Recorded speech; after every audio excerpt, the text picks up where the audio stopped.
안녕하세요. 이민경 행정사입니다.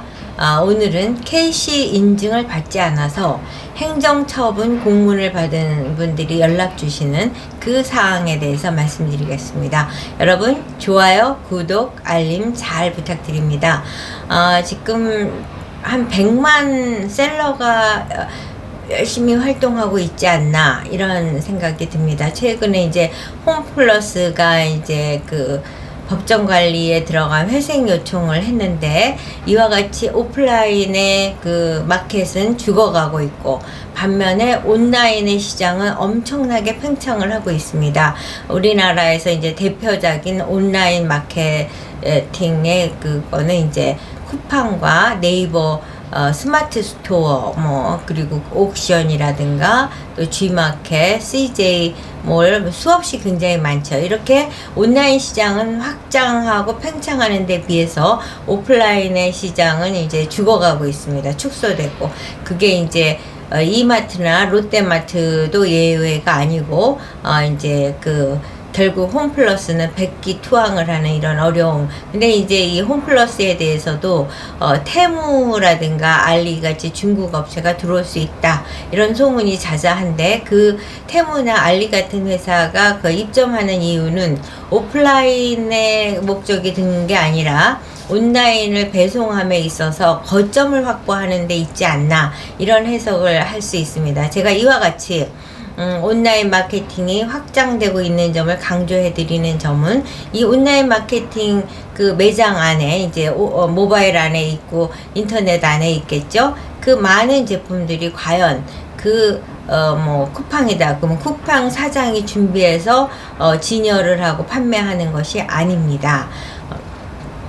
각 셀러들이 우리 상품을 판매하겠습니다 라고 올려놔서, 정말 제가 그 지방에 살고 있는 이제 귀촌을 해갖고서는 살고 있는 친구를 만났더니, 요강도 배달이 되고 닭장도 배달되고 안 배달되는 게 없다라면서 이제 쿠팡의 찬미론을 펼치는 거를 듣고, 저도 이제 한번 시범적으로 귀한 제품을 배송한 경우가 있습니다. 이와 같이 틈새 많은 사람들이 요구하는 제품이 입점될 수밖에 없는 것은, 각 셀러들이 어떻게 하면 물건을 많이 팔 수 있을까 머리를 쥐어짜면서 이제 상품을 올려놓기 때문입니다. 그러면 이 셀러들은 이제 고민을 하게 되는 거죠. 시장도 커야 되고 매출도 많이 올라야 되는데 마진폭이 높아야 수익률이 높으니까, 그러면 과연 어느 제품이 마진이 높냐라고 생각하면 넘사벽, 허들이 높은 것이 마진이 높을 수밖에 없죠.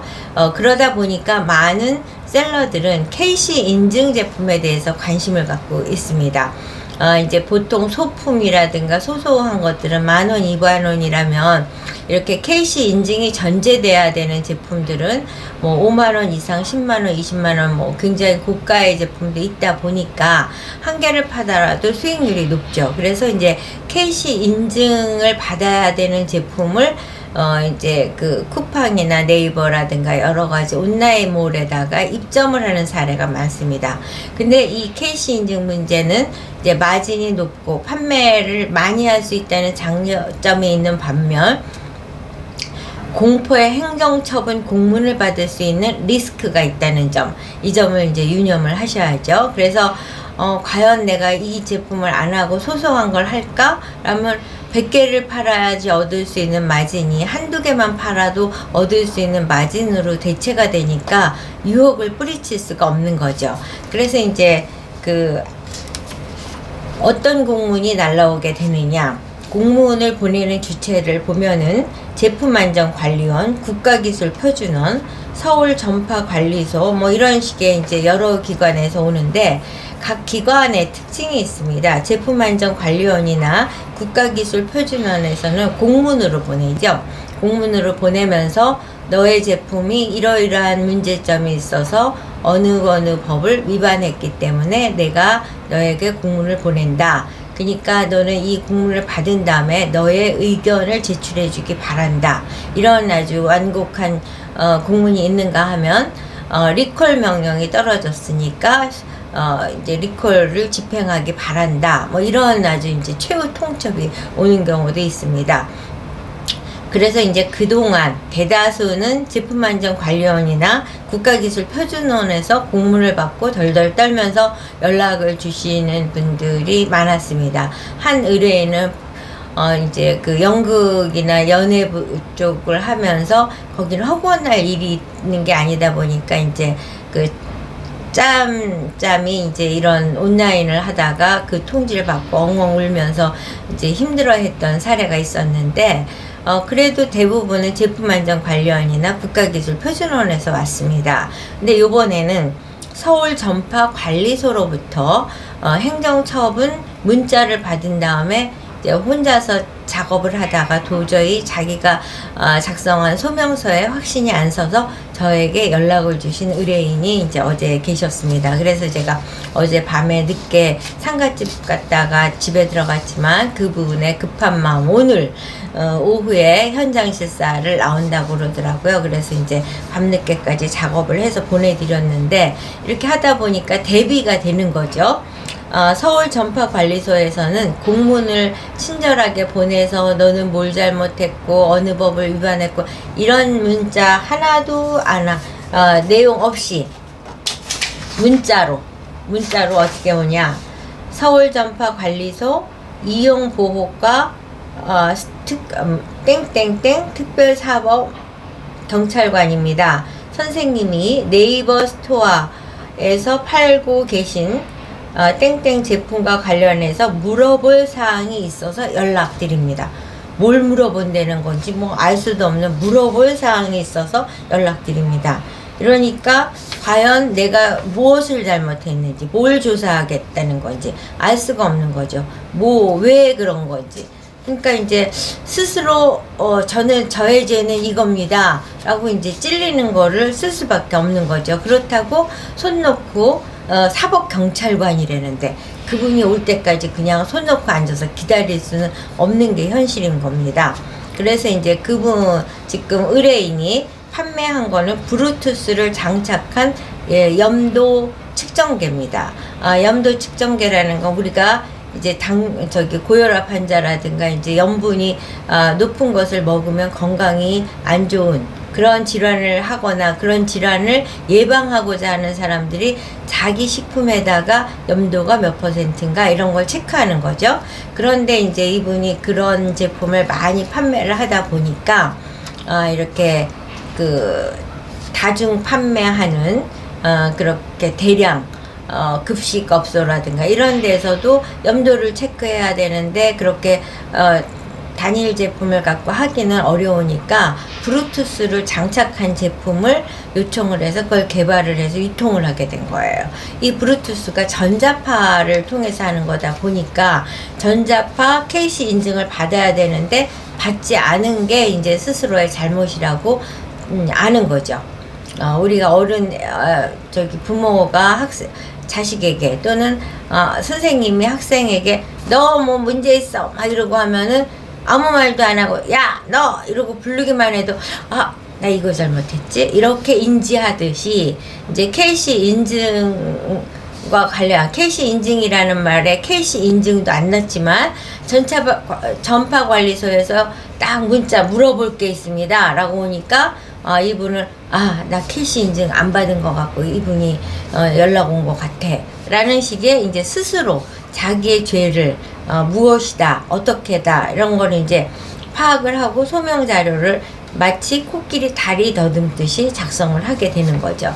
그래서 이제 이분이 공문을 받은 지가 2월 20 며칠인데 어제 연락 왔으니까 6일이니까 한 뭐 20일 가까이 혼자서 낑낑매면서 소명서를 작성을 한 걸 확신이 없어서 이제 최고 전문가인 이민경 행정사에게 공문을 보내주셨어요. 본인이 작성한 소명서를 보내주셨습니다. 그래서 사실 제가 오늘 유튜브 영상을 하는 거는 대부분의 분들은 이제 자기가 작성한 게 하나도 없이 이제 이러이러한 걸 소명하고 싶습니다라고 말씀을 하시면 이제 내가 그걸 근거로 해서 더 필요한 거 요구해서 작성을 해드리기 때문에 비포 앤 애프터의 개념이 없이 애프터로 바로 간 거죠. 근데 이분은 자신이 보내준 초안이 있으니까 의뢰인들 입장에서는 이런 식으로 소명서를 작성하시겠구나. 그에 비해서 대한민국에서 최고 전문가, KC 인증 소명자료 작성의 최고 전문가의 이민경은 이렇게 작성하는데 라는 생각에 비포 앤 애프터를 대비한 말씀을 드리게 된 겁니다. 그래서 이제 이분이 보낸 거에는 그냥 의견서 작성 경위, 제품의 경위 뭐 이런 식의 내용으로 보내셨어요. 그에 비해서 저 이민경 행정사는 제품 개요, KC 인증 여부, 유통 실적, 또 세 번째는 제품의 특성, 네 번째는 종합 의견, 이런 식으로 이제 구분을 해서 작성을 했습니다. 그러면은 의뢰인이 작성한 것과 이민경 행정사가 작성한 것 간에는 무슨 차이가 있느냐? 이거는 의뢰인은 본인이 주장하고 싶은 거 위주로 내 제품은 우수하다, 첨단 제품이다, 그리고 나는 기술력이 있다, 여기에 포인트가 있더군요. 그에 비해서 이민경 행정사는 이 제품이 어떤 제품인지, 그 다음에 KC 인증을 받았는지 안 받았는지, 그 다음에 이 제품을 유통을 해서 매출은 어느 정도 규모인지, 그리고 제품의 특성은 뭔지, 그러니까 의뢰인이 주장한 의견이나 제품 경위 뭐 이 모든 게 제품의 특성 3번 안에 들어가는 거예요. 그 다음에 네 번째가 나는 억울합니다, 이 문제에서 조금 선처를 바랍니다 라는 종합 의견을 4번에 넣는 거죠. 그래서 이제 이와 같이 그 의뢰인이 주장하고자 하는 것만 주장하고 우리 제품은 우수하다 뭐 이런 식의 내용 위주로 작성하는 데는 배경이 있습니다. 이제 어떤 배경이 있냐면은 그 공무원이 공문을 보낼 적에는 이 해당 업체만 상대하는 게 아니고 수십 개, 수백 개, 더 많게는 몇천 개 업체에 공문을 발송을 하고 있습니다.